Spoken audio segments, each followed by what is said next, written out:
था कि स्टैंड ही जीतेगा, क्योंकि ये जो बिग बॉस का गेम है ये सिर्फ वोटिंग पे है। तो स्टार्टिंग से ही स्टैंड को वोट बहुत ज़्यादा मिलती हुई आई है, तो मुझे लगा कि हाँ स्टैंड जीतेगा, तब कंफर्म हो गया कि हाँ स्टैंड जीता। बट उसके लिए मैं खुश थी, क्योंकि उसका एक अलग पर्सनैलिटी थी, सारा चीज़ें था, वो जनता ने पसंद किया। हमारे हाथ में कुछ नहीं होता, सब जनता के हाथ में होता है। उसको प्यार मिला, वो जीता।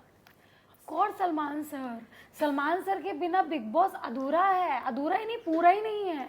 दिखाई आपको पता है, इस इंडस्ट्री में एक राह दिखाने वाला इंसान चाहिए जो आपको पॉजिटिव रखे। रवि सर ने बताया तुम एक्टर बन सकती हो, सिर्फ इतना, और उसी चीज में मुझे उम्मीद मिल गई। हाय गाइस, मैं हूँ ग्रनेल और आप सबका स्वागत है कोई मुई पे। आज मेरे पास है अर्चना गौतम। हाय, कैसा चल रहा है पहले वो बताओ। बहुत अच्छा चल रहा है और बहुत मस्त चल रहा है। बिग बॉस को मिस कर रहे हो अभी? हाँ थोड़ा सा, क्योंकि बताऊँ क्यों, एकदम से बाहर निकली ना और इतनी सारी खुशियाँ मेरे पास आ गई, तो मतलब क्या यार, बिग बॉस ने मतलब कितना कुछ दिया मुझे, तो अभी उनको मिस कर रही है ना, थैंक्स बोलने का है, बट इमेजिनेशन में है बिग बॉस। तो सबसे ज्यादा क्या मिस कर रहे हो? किचन के फाइट्स, वो मॉर्निंग का बिग बॉस एंथम सिंग करना, कि क्या? किचन का खाना मुझे बहुत अच्छा लगता है, तो जो मैं दोपहर का जो खाना बनाती थी वो मिस कर रही हूँ। सिर्फ वही मिस कर रहे हो और हाँ, कुछ मतलब नहीं? किचन में नहीं, बहुत सारी चीज़ें हैं, किचन मिस कर रही हूँ। और हाँ, थोड़ा कॉमेडी करती थी तो वो चीज़ें मैं बहुत मिस कर रही हूँ, उंगली करना बहुत मिस कर रही हूँ, तो ये सब चीज़ें। ऑब्वियसली हम लोग ने देखा था जब आपके भाई आए थे घर में, जी। तब वो आपसे ज्यादा कॉमेडियन है, तो ऑब्वियसली घर में आप सबसे बड़ा कॉमेडियन नहीं हो। जी। क्या आपको अभी वो लग रहा है कि बिग बॉस के घर में मैं सबसे बड़ी कॉमेडियन थी, यहाँ पे मेरा लाइमलाइट चला गया, कुछ वैसा हो रहा है? नहीं, ऐसा नहीं हो रहा है। यहाँ पे भी मैं जैसी मैं अंदर थी वैसी मैं बाहर हूँ, और यहाँ पे भी बस यहाँ पे ये है कि कैमरा नहीं है मेरे पास, बट मेरी रियल लाइफ में तो मैं हैप्पी हूँ और हंसा रही हूँ जो मेरे आसपास के लोग हैं। जब हम लोग आपसे फिनाले के दिन ही मिले थे, तब आपने हमें पर सिर्फ 2 ही महीने थे उस दिन बात करने के लिए, तो आज हम लोग थोड़ी और बैठ के बात कर सकते हैं। आज मुझे बोलो कि आपको कैसा लगा था जब स्टैंड को विनर अनाउंस किया गया था? मुझे अच्छा लगा था, क्योंकि पता है क्या है, पहली बात तो मैं तो आउट हो चुकी थी, तो मेरे साथ 3 था, तो मैं चाहती थी कि उन तीनों में से, क्योंकि जब मैं चौथे नंबर पे निकल गई तो मैं चाहती थी कि प्रियंका जीते, क्योंकि वो मेरी दोस्त है, तो मैं ऑब्वियसली उसे सपोर्ट करूंगी। बट जब प्रियंका निकली तो मुझे पता चल गया था कि स्टैंड ही जीतेगा, क्योंकि ये जो बिग बॉस का गेम है ये सिर्फ वोटिंग पे है।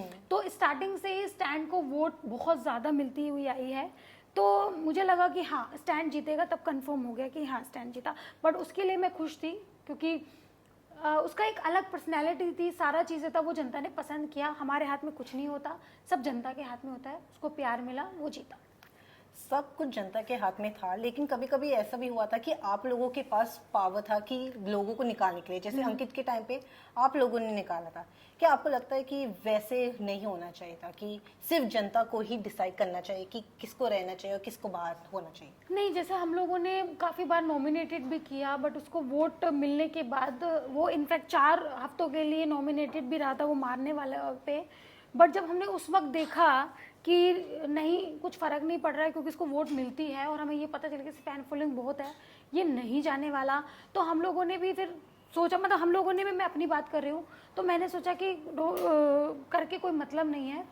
तो इस वजह से हम थोड़ा सा रह गए कि जनता का उसको प्यार मिल रहा है और मिलेगा, तो हमने फिर उस चीज़ पे काम करना ही छोड़ दिया कि छोड़ो, जिसका मन है वो करो। बट मैं तब भी उसमें ही लगी रही कि हाँ मुझे चाहिए था, क्योंकि जो अभी स्टार्टिंग से करते करते आए, तो मैं चाहती थी कि वो जिन्होंने मेहनत की है वो तक जाए। बट ये शो अलग है, यहाँ पे वोट ही चलती है। जब आपने कहा कि जो कुछ करता है वो ही आगे चला जाए ना, लोगों का ये मानना था कि स्टैन ने कुछ ज्यादा कुछ किया नहीं, उसने कुछ ज्यादा मुद्दे नहीं उठाए खुद के लिए, मंडली के लिए भी उसने खुद मुद्दे नहीं उठाए। तो आपको इसके बारे में क्या कहना है? जैसे स्टार्टिंग से ही, हाँ जैसे आपने देखा 2 महीने 2.5 महीने तक तो वो, मतलब उसको समझ में नहीं आया क्या हुआ, बट लास्ट में उसे गेम समझ में आई। तो मुझे लगता है कि उसने बोला, उसी चीज़ को जनता ने पसंद किया कि हाँ ठीक है, मुझे लास्ट में समझ में आया, बट इट्स ओके, उसको समझ में आया। बट हमने अपना कर्म किया, हमने ये नहीं किया कि हमें लास्ट के 2 हफ्ते में ही हमें एक्टिव होना है, या लास्ट के 2 हफ्ते में अपनी पर्सनैलिटी दिखानी है। हमने अपना स्टार्टिंग से ही हम चले रहे, हमने अपना इंसल्ट भी करवाया, बेइज्जती भी कराई, चीचा लदर भी कराई, फजीता भी कराया, सब कुछ कराया, बट हम उस चीज़ में हम बहुत सीखे हैं। सलमान सर ने हमें डांटा क्योंकि हमारी गलती थी, उस डांट में भी आज मैं बहुत सीखी हूँ, क्योंकि मैं बाहर आने के बाद एक शांत हो गई हूँ। पहले मुझे गुस्सा आता था जैसे कि आपने देखा, बट मुझे लगता है कि वो गुस्से में और यहाँ पे ज़मीन आसमान का अंतर है। मैंने अपने आप को बहुत चेंज किया है। ठीक है, आपने अभी सलमान सर के बारे में बोला है। हाँ। आप लोगों के सीजन में इस बार सिर्फ सलमान सर होस्ट नहीं थे, फराह खान भी थी और करण जौहर भी था। जी। तो तीनों जजेस तीनों होस्ट में से अगर आपको किसी को चूज करना है, सिर्फ एक ही नाम लेना है, वो कौन होगा सबसे बेस्ट होस्ट और क्यों? Of course Salman sir. Salman sir के बिना बिग बॉस अधूरा है, अधूरा ही नहीं, पूरा ही नहीं है। तो अगर और सलमान सर के बाद आप दोनों होस्ट को कौन से रैंक्स पे डालोगी? सेकंड कौन आएगा और थर्ड कौन आएगा? देखो ये मेरे हाथ में नहीं है भैया, ये तो नहीं, चैनल के हाथ में है। आपके नहीं, प्रेफरेंस क्या है? मेरा कुछ नहीं है। मेरे लिए करण जौहर सर भी उतने ही है, फराह मैम भी उतनी ही है। मैं दोनों को इक्वली ही मानती हूँ। तो और सलमान खान उनके ऊपर है। हाँ, नहीं नहीं नहीं नहीं, सलमान सर भी है, बट हाँ यार, सलमान सर पूरे इंडस्ट्री के भगवान है, तो उनका एक अलग ही वो है आसन। ठीक है, तो बिग बॉस के टाइम पे ही मोस्टली सारे फिनालिस्ट को कुछ ना कुछ शोज मिले हैं या फिर कुछ ना कुछ मूवीज मिले हैं। सलमान ने प्रियंका को भी बोला कि मुझे आपके साथ काम करना है। तो आपको बुरा लगा था क्या कि आपको वहां पे कुछ नहीं मिला था? ऐसा नहीं, मुझे मतलब मैं इतनी छोटी छोटी चीज़ों पे ऐसा रिएक्ट नहीं करती, क्योंकि मैं सोचती हूँ कि मुझे नहीं मिला था, इसका मतलब इसके पीछे भी कोई रीज़न होगा, यानी मेरे लिए कुछ अच्छा बना होगा जो मेरा वेट कर रहा होगा। तो मुझे बस उस चीज़ का इंतज़ार है, कब वो मेरे पास आएगा और कब मैं करूँगी और कब जनता देखेगी कि यार अर्चना ने मज़ा बांध दिया। तो आप अभी बोल रहे हो कि कुछ अच्छा होने वाला है आपके हाँ। लिए। तो आपकी जिंदगी में ऐसा कुछ हुआ था कि कुछ बुरा बुरा बुरा एंड देन कुछ अच्छा हुआ, ऐसा कुछ मोमेंट? हाँ, मेरा कोविड टाइम में मेरा बुरा मोमेंट था, पर उस चीज़ से मैं निकली और आज मैं यहाँ पे खड़ी हूँ। तो वो मेरी लाइफ में का सबसे बुरा वक्त था कोविड टाइम में जो चला। ठीक है, but it's a good thing you gotten over it. Norm, big boss के फिनाले के जस्ट पहले आपका एक पुराना वीडियो बहुत वायरल हुआ था रवि किशन के साथ। तो अभी जब आपने बाहर आए and you heard about it, तो ऐसा कुछ लगा कि इतना पुराना वीडियो भी मेरे फैंस भी खोद खोद के सब कुछ निकाल रहे हैं, ऐसे कुछ फैन मोमेंट्स या कुछ मिला आपको? हाँ, मैंने जब सीरियसली मैंने कभी अपने आप को देखा नहीं था। एक वो वीडियो और एक ऑडिशन वाला वीडियो जब मेरे सामने आया, मैं अपने आप को देख रही थी, शिट मैं ऐसी थी, ओ माय गॉड मैं कैसी थी।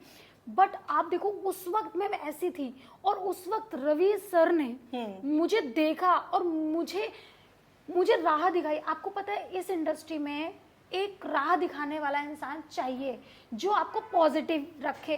रवि सर ने बताया तुम एक्टर बन सकती हो, सिर्फ इतना, और उसी चीज़ में मुझे उम्मीद मिल गई। और उनके बोलने पर मैं मुंबई आई, यानी मैं उनसे मिली भी थी, मेरे पापा आए थे, उनसे मिले थे, उन्होंने बोला था, बट बिजी होने के नाते वो मतलब बुला नहीं पाए। तो उसके वक्त मम्मी ने मुझे भगा दिया घर से कि तू जा, भाग जा और कर। तो बट उन्होंने बोला ना, तब मैंने किया। शायद वो नहीं बोलते तो आज मैं यहाँ नहीं होती। तो मेरी लाइफ में, मेरे करियर में, और आज मैं जो यहाँ पे बैठी हूँ, इसके पीछे मैं रवि सर का भी बहुत बड़ा हाथ मानती हूँ कि उन्होंने अगर मुझे राह नहीं दिखाते थे उस मोमेंट में, तो शायद मैं आज यहाँ नहीं होती थी।